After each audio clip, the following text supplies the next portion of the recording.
ষষ্ঠ শ্রেণীর শিক্ষার্থীবৃন্দ, আশা করি ভালো আছো। আজকের এই ভিডিওতে আমরা তথ্য ও যোগাযোগ প্রযুক্তি বইয়ের তৃতীয় অধ্যায়ের ৪৬ নং পৃষ্ঠার বহু নির্বাচনী ও সংক্ষিপ্ত প্রশ্নের সমাধান দেখব।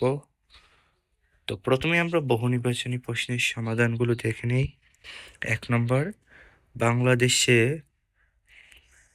আমাদের দেশে বিদ্যুৎ প্রবাহের ভোল্টেজ কত? এর উত্তর হচ্ছে ২২০। এরপর, কম্পিউটার ব্যবহারের ক্ষেত্রে সবাইকে কোন বিষয়ে বেশি সতর্ক থাকা উচিত?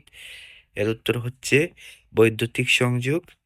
এরপরের প্রশ্ন, সিআরটি মনিটর পরিষ্কার করার জন্য প্রথমে কি ব্যবহার করা উচিত? এর উত্তর হচ্ছে নরম সুতি কাপড়।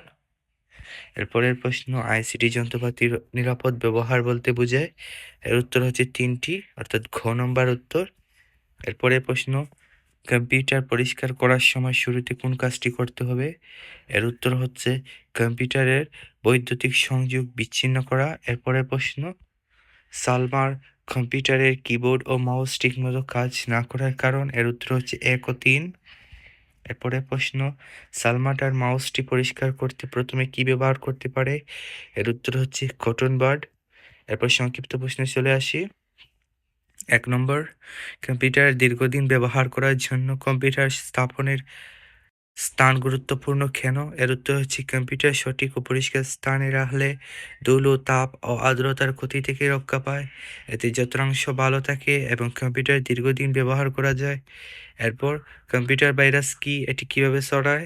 উত্তর, কম্পিউটার ভাইরাস হলো ক্ষতিকর প্রোগ্রাম যা কম্পিউটারের ক্ষতি করে।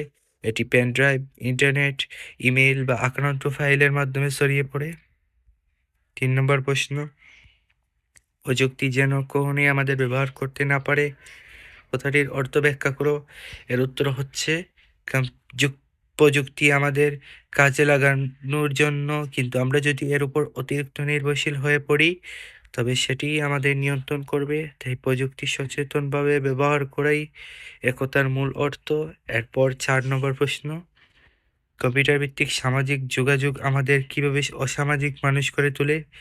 এর উত্তর হচ্ছে অতিরিক্ত সামাজিক যোগাযোগ মাধ্যম ব্যবহারের মানুষ বাস্তব সমাজ থেকে দূরে সরে যায়। এতে সরাসরি কথা বলা ও সামাজিক সম্পর্ক কমে গিয়ে মানুষ অসামাজিক হয়ে ওঠে।